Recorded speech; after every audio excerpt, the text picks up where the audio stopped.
আমি তুলে ধরছি আবার যে গাছগুলোর কাটার উদ্দেশ্য নিয়ে এখানে আমি এসছি। তো সেই গাছগুলো আমি দেখাচ্ছি, এখনও গাছ কিছু দাঁড়িয়ে রয়েছে, তো সেই গাছগুলো এখনও কাটা হয়নি।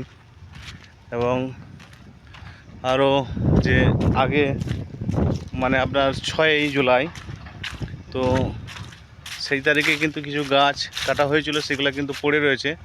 তো সেগুলো আমি একটু ভিডিও করে নিচ্ছি এবং বাবুকে হয়তো আমি হোয়াটসঅ্যাপ আমাকে করতে হবে, তো তাই হোয়াটসঅ্যাপ করছি।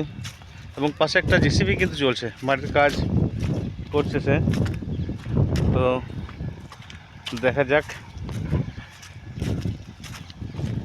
এখানে গাছ কিন্তু তারা আবার নতুন করে রোপণ করবে, তাই আমাদের লেবারগুলো মিস্ত্রিগুলো দেখতে পাচ্ছি না। তো তারা হয়তো টিফিন করছে। দেখছেন কত বড় বড় গাছ কাটা হয়ে অলরেডি হয়ে আছে। তো অবশ্যই আপনারা দেখবেন, আমি আপনাদেরকে আরও দেখানোর চেষ্টা করব। খুব সুন্দর পরিবেশ কিন্তু এখানে। আর গ্রামটা কিন্তু টোটালি জঙ্গলের ভিতরে, আর তার চারিপাশে গ্রামটার শুধু জঙ্গল।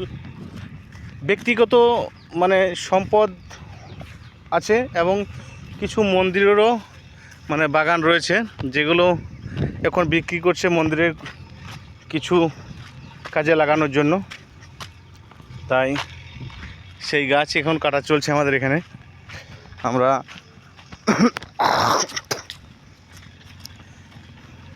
সেই গাছ কিন্তু আমাদের মিস্ত্রি রয়েছেন, লেবার রয়েছেন, ওনারা কিন্তু হয়তো কাটেন। আর আমি জাস্ট আজকে ফার্স্ট টাইম এসেছি। ওই দেখতে পাচ্ছেন আমাদের মিস্ত্রি লেবার যারা রয়েছেন, কিন্তু তারা আপনার টিফিন করছে। তাই আমি অলরেডি টিফিন করেই এসেছি।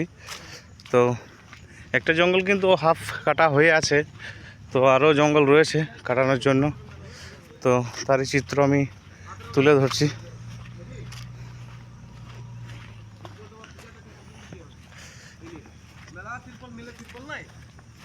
হ্যাঁ, তো আমাদের মেন মিস্ত্রি আমাদের এই যে দেখতে পাচ্ছেন টিফিন করছে, তাই আমি তারই চিত্র একটু তুলে ধরছি আপনাদের সামনে।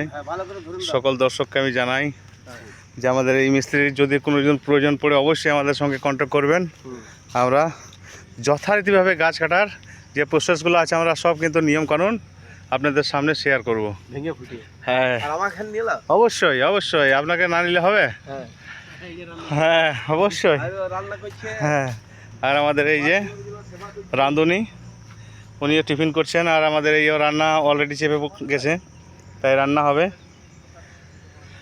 আরও আমাদের কিছু কর্মীরা বা বন্ধুরা আসেনি, তাই টোটালি আমরা দেখাতাম, কিন্তু এখন দেখাতে পারছি না। যদি হয়তো নেক্সট টাইমে অবশ্যই আমি দেখানোর চেষ্টা করব আপনাদেরকে। তো এখনকার মতন বাই।